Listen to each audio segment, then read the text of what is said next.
I was angry about the closure of Newcastle's libraries before I spent time at Cruddas Park. Then I was furious. Cruddas Park was one of the libraries scheduled to close. The place is to the west of the city centre, part of an estate known for its deprivation. The tower blocks have been refurbished, but the small shopping centre within which the library is based is gloomy and depressing.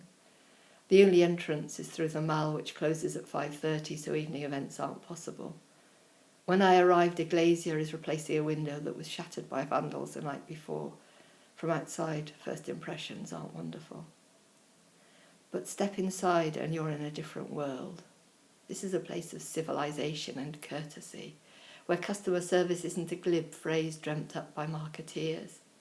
It's spacious and airy, and the books are displayed with a skill that would put a classy high street store to shame. Christina Mooring greet regulars by name, and strangers get a smile of welcome. Tea and coffee is on offer at 50p a cup, and that's important. In Cruddas Park, every penny counts. I spent 4 hours chatting to the staff and to customers. Here are some of their stories. Joanne is a regular visitor. She's a member of the knitting club, which meets on a Thursday afternoon, but she's in the library more often than that. Her son is with the armed forces, and she uses the computer to keep in touch with him. He served in Afghanistan and now he's in Poland. Some traditional library users get sniffy about computers, but they probably have a PC at home and a laptop for travelling. For many Cruddas Park residents, the library provides their only access to a computer. They search for jobs online, and soon that'll be the only way to claim benefits. Joanne didn't know her way around a computer at first, but Christine helped out with a taster session. Dorothy uses a walking frame and would struggle to get to the town centre or to Benwell, the nearest libraries if Cruddas Park closes. She's passionate about history. Do you know, we didn't have one history lesson at Elswick Street Secondary Modern, not one. That's why I have such a thirst for it. She usually reads historical novels, and she admits that she's become a bit blinkered in her taste. But we agree that the great thing about a library is that you can take a risk with a book. If you hate a chosen novel, at least it hasn't cost anything. Her school didn't teach her much geography either. We saw one photo of a Canadian wheat field. I wanted to say, "Hello, there must be a world out there." Now Dorothy can access the world through her books in her library. A young woman sits with a coffee at the table in the middle of the room.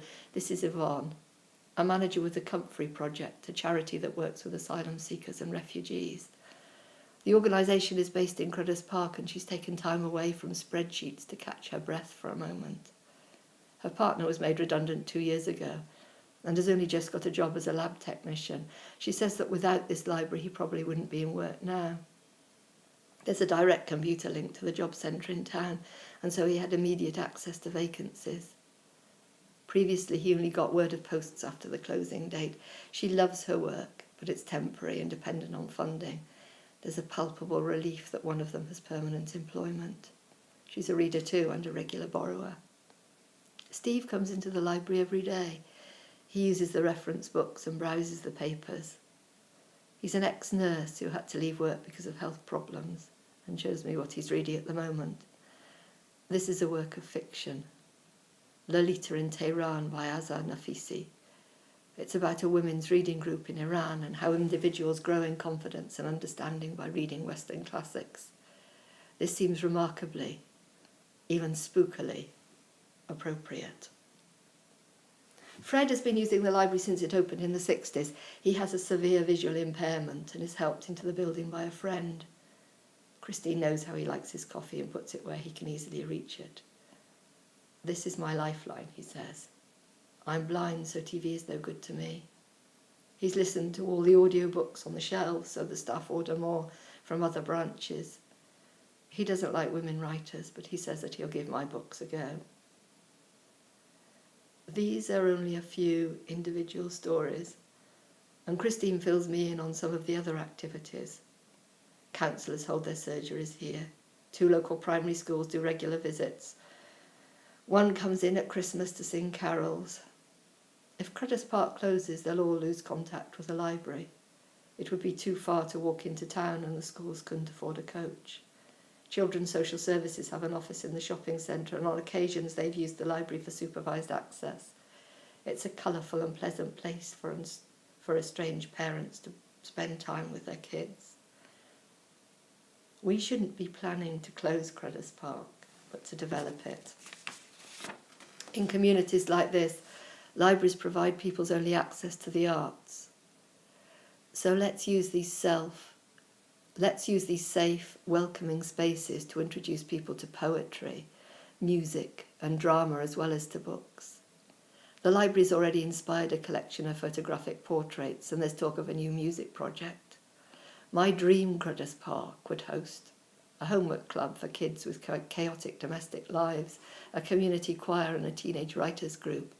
We'd form partnerships with FE colleges, galleries and youth theatres and seek external funding. When I'm about to leave, Christine's busy with a customer. She hurries up to explain that she's been reading a letter to a person who can't read. What will he do when we close? What will all these people do when this library closes?